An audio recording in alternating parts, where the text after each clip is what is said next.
So today we're going to answer the question, is there such a thing as a natural programmer or a natural born programmer? We have this narrative in our culture of kind of these eccentric geniuses who just kind of get computers and end up doing a lot of hacking or building the next Facebook. And I want to examine, is that actually true? Is it true that some people just get it and everybody else doesn't? Or is this actually something that is an acquired skill? If you've seen the rest of my channel, you know I'm really big on self-improvement and learning and developing yourself, so it's probably no surprise that I feel like these are in fact skills that anybody can learn with enough effort. But with that said, I want to talk about first situations where there is kind of a gift at play, and secondly, what happens for everybody else. So let's get into it. So there are situations in which someone appears to have a natural gift for programming. So you may think of people that are really famous programmers and also famous for their precocity. So people like Mark Zuckerberg or Bill Gates or Elon Musk, maybe even Linus Torvalds. So the thing about all those people and what they have in common is that they started at a very young age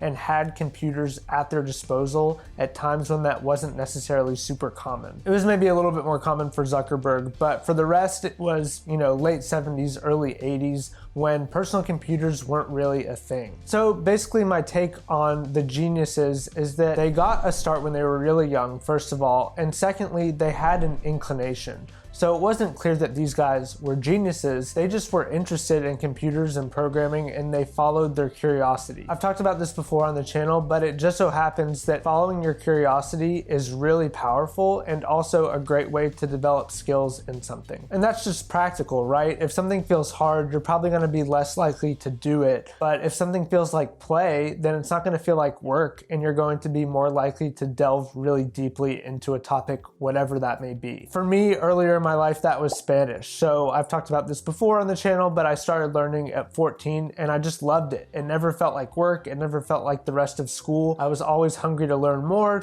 tenses, to learn more ways of saying things. And because of that, I went really deep in it. I went deeper than most of my peers. But it never felt like I'm a genius. It just felt like I'm really interested in this thing. Now, to be fair, I think it probably is worth mentioning that I guess it's likely that some people end up getting things a little bit more easily than others. But it doesn't mean at the end of the day that somebody is a natural born programmer and someone else isn't. It just takes potentially varying levels of effort to internalize the concepts and to build skills. And that brings us to everyone else. So for most people, learning to code is hard. For anyone, it just takes time and exposure. Even for Linus and Mark Zuckerberg and Elon, it took time and exposure. They just had that time and exposure when they were kids, when maybe their minds were a little bit more elastic.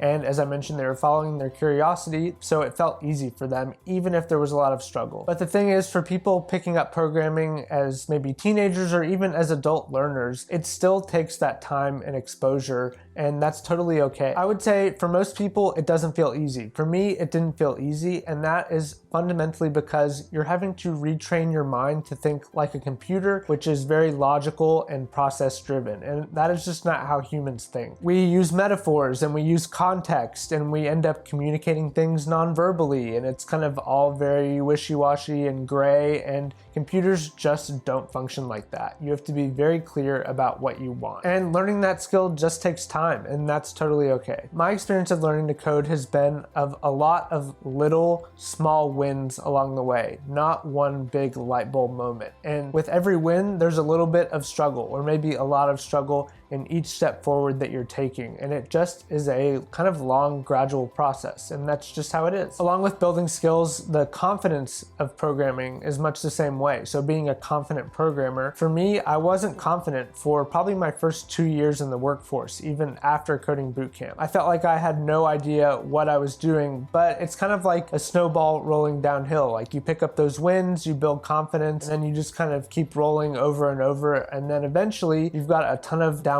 momentum and you've got a lot of confidence, but it's not like it happened all at once. It's slowly built up over time, and then you reap the benefits of that compounding later on. So my point with all this is it's okay if it feels hard. It's okay if it doesn't feel like it's coming naturally. It's okay if you feel like, hey, my neighbor over here is just getting it. They probably started earlier than you do. Or maybe they have the gift, but the truth is that the gift is very rare, and I wouldn't compare myself to the people that have that gift because it's just not helpful beyond a certain point. For most people, this is hard, and I think we've grown up with this narrative in schools where we feel like some people are gifted in something. So for example, in my elementary school, there would be this narrative around, oh, so-and-so's a math person.